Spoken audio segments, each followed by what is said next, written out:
Jacques de Molay é uma das figuras mais emblemáticas da Idade Média, não apenas pelo papel que ele desempenhou como último grão-mestre da Ordem dos Templários, mas também pela aura de mistério que envolve sua vida, sua morte e o legado que deixou na história.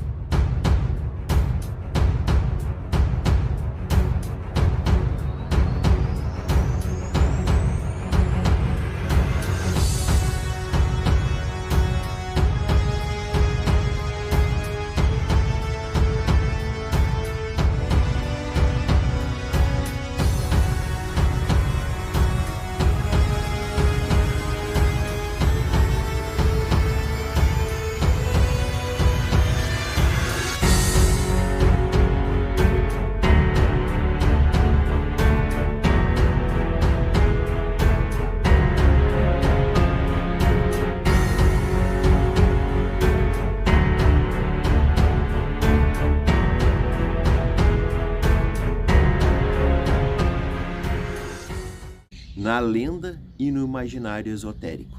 Jacques de Molay nasceu por volta de 1240 na região de Borgonha, França.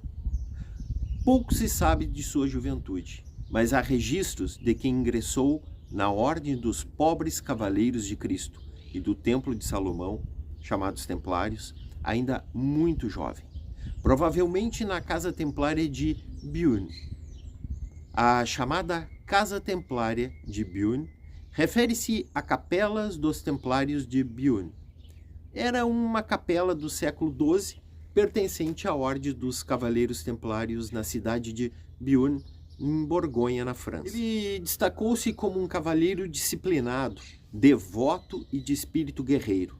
A sua carreira dentro da Ordem foi marcada por fidelidade às regras monásticas e pelo zelo em proteger os interesses da Ordem, que naquele tempo era não só uma força militar cruzadista, mas também uma instituição financeira de grande poder. Em 1292, foi eleito 23º grão-mestre da Ordem dos Templários. Sua gestão coincidiu com um período delicado, a queda dos últimos redutos cristãos na Terra Santa, com a perda de Acre em 1291. Enfraquecera o prestígio militar da Ordem, que se via pressionada entre críticas de inutilidade e a cobiça dos reis europeus, especialmente Felipe IV da França, conhecido como Felipe o Belo. Felipe IV, endividado com os Templários, desejava não apenas eliminar essa dívida, mas também se apropriar das suas riquezas e do prestígio da Ordem.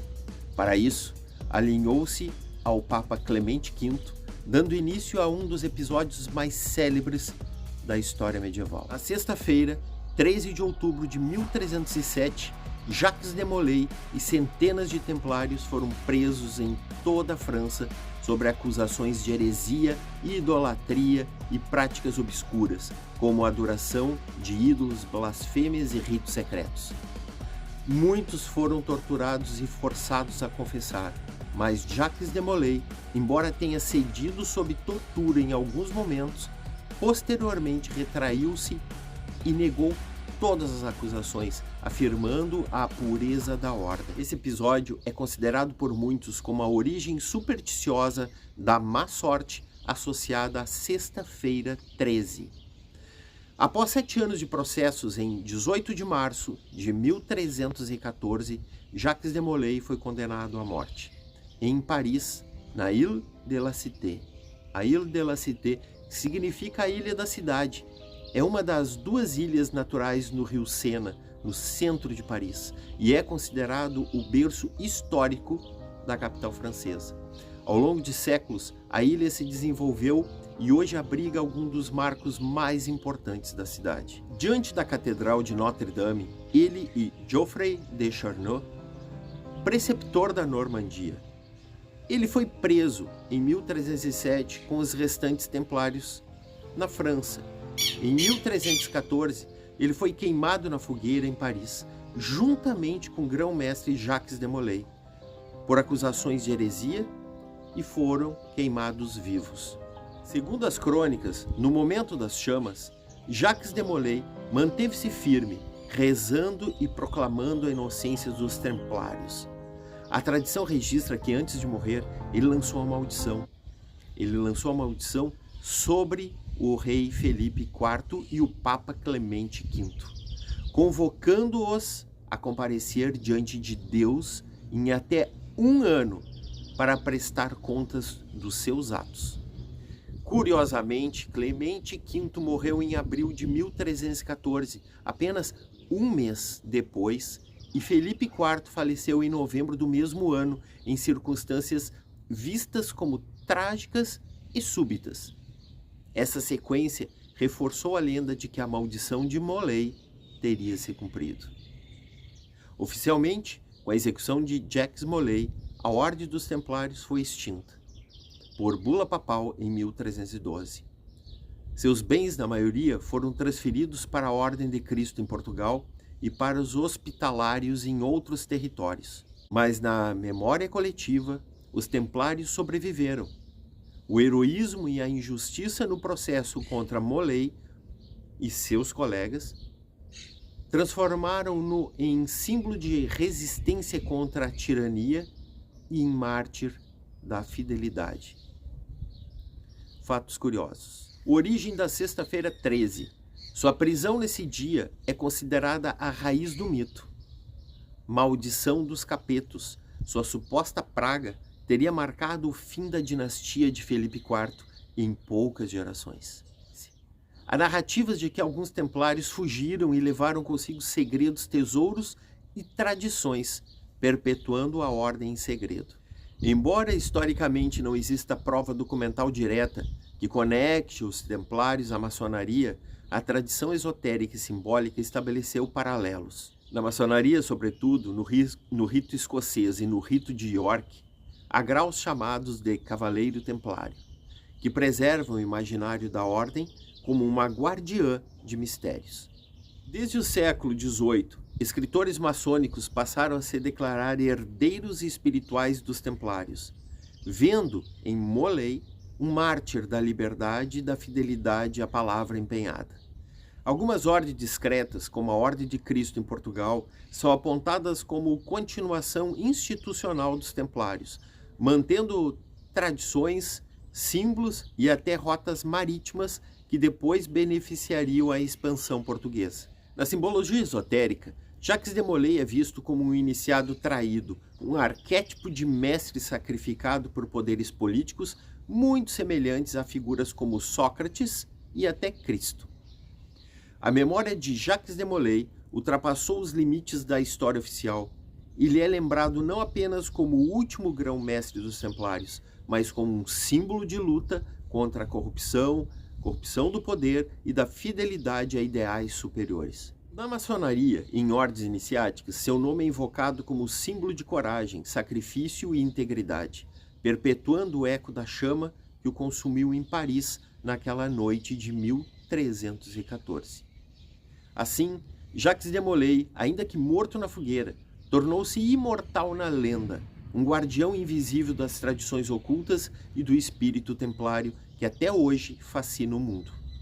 Ser um de Molay é fazer parte de uma organização fraternal de jovens do sexo masculino, com idades entre 12 e 21 anos, patrocinada pela maçonaria, cuja missão é promover o aprimoramento do caráter, a formação de líderes e a construção de cidadãos conscientes e responsáveis. Seu propósito central é desenvolver virtudes morais e sociais como lealdade, respeito, responsabilidade, patriotismo e companheirismo, moldando esses indivíduos que busquem o bem comum. A ordem inspira-se na memória de Jacques de Molay, o último grão-mestre da Ordem dos Templários, que se tornou símbolo de coragem e fidelidade. Condenado injustamente, martirizado em 1314, Molay preferiu então a honra e a integridade à submissão diante de falsas acusações, tornando-se um exemplo atemporal de lealdade e firmeza de princípios. Objetivos e valores. Formação do caráter. A principal finalidade é lapidar o caráter dos jovens, preparando-os para os desafios da vida adulta e incentivando-os a agirem com ética e responsabilidade. Cultivo das virtudes. Os ensinamentos da ordem incentivam o desenvolvimento de valores como lealdade, fraternidade, solidariedade, amor filial, reverência pelas coisas sagradas e compaixão pelo próximo. Os membros são estimulados a participar da vida comunitária, a praticar a beneficência e a respeitar as leis, contribuindo de forma efetiva para uma sociedade mais justa. História e inspiração. A Ordem de Molay foi fundada em 1919 em Kansas City, Estados Unidos, por Frank Sherman Land, maçom que acreditava no poder transformador da juventude, quando guiada por princípios sólidos. A escolha do nome homenageia Jacques de Molay, cujo exemplo de coragem e fidelidade aos ideais tornou-se fonte de inspiração. Atividades e estrutura.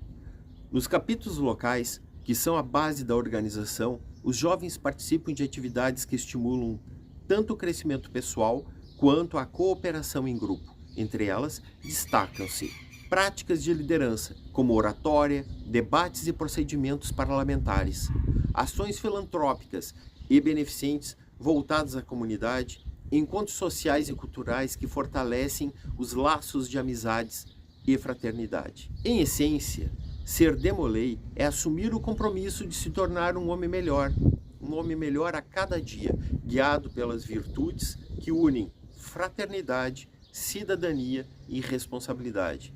É carregar consigo a chama da lealdade e da honra, para transformar não apenas a própria vida, mas também a comunidade e a sociedade em que se está inserido.